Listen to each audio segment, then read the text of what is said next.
এই সম্পদ যদি করা হয়, দুর্নীতিবাদের সম্পদ যদি বাজেয়াপ্ত করা হয়, বাংলাদেশের মানুষ চাকরির জন্য আর বিদেশে যেতে হবে না। কি ঠিক কিনা?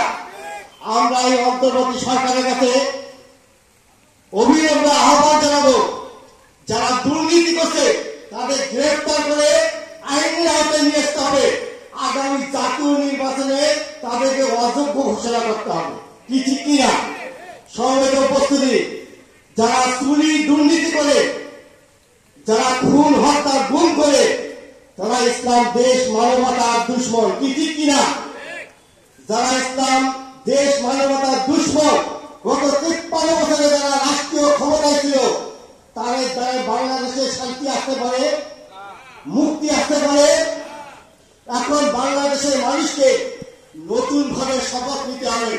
53 বছরে যারা খুন হত্যা গুম করেছে, চুরি আর দুর্নীতি করেছে, তাদেরকে প্রত্যাখ্যান করে বিশ্বাস চরমনের নেতৃত্বে হাত পাকার প্রার্থীকে, ইসলামের শক্তিকে, সমস্ত ইসলামিক সংগঠনকে, সকল শ্রেণীর ছাত্র জনতাকে বিশ্বাস চরমনের নেতৃত্ব আপনি গ্রহণ করতে পারে, বাংলাদেশে শান্তি আসবে, বাংলাদেশের মানুষ সাম্য পাবে, বাংলাদেশের মানুষ মানবিক মর্যাদা পাবে, বাংলাদেশের মানুষ সামাজিক ন্যায় বিচার প্রতিষ্ঠা পাবে।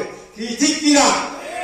বিশ্বাস চরমনে এমন এক ব্যক্তি, তার চরিত্রের মধ্যে চুরি নাই, দুর্নীতি নাই, খুন নাই, গুম নাই, সন্ত্রাস নাই। কি ঠিক কিনা? এমন ব্যক্তি যদি রাষ্ট্রীয় ক্ষমতায় আসে, তাহলে আমরা আশা করি বাংলাদেশে আর খুন হবে না, আর গুম হবে না, আর সন্ত্রাস হবে না, আর চুরি হবে না, আর দুর্নীতি হবে না। মানুষ ন্যায় বিচার পাবে, মানুষ তাদের অধিকার তারা পাবে। কি ঠিক কিনা? এখন আমাদের কাজ হলো, ইতিপূর্বে যারা ক্ষমতায় ছিল তাদেরকে প্রত্যাখ্যান করতে হবে। যদি আমরা প্রত্যাখ্যান না করি, তাদেরকে আবার ভোটের সময় টাকার বিনিময়ে, খাওয়ার বিনিময়ে, শাড়ির বিনিময়ে, লুঙ্গির বিনিময়ে আবার তাদেরকে ক্ষমতায় নিয়ে আসি, তাহলে কি হবে? আবার খুন বাড়বে, গুম বাড়বে, হত্যা বাড়বে, চুরি বাড়বে, দুর্নীতি বাড়বে। কি ঠিক কিনা?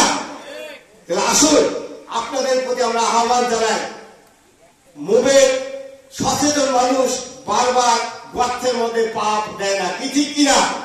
আমরা সচেতন, আমরা সজাগ হই। বিশ্বাস চরমনের নেতৃত্বে আগামী জাতীয় নির্বাচনে ইসলামের পক্ষে শক্তিকে, হাত পাকা প্রার্থীকে বিজয়ী করে রাষ্ট্রীয় ক্ষমতায় যেন আমরা আনতে পারি।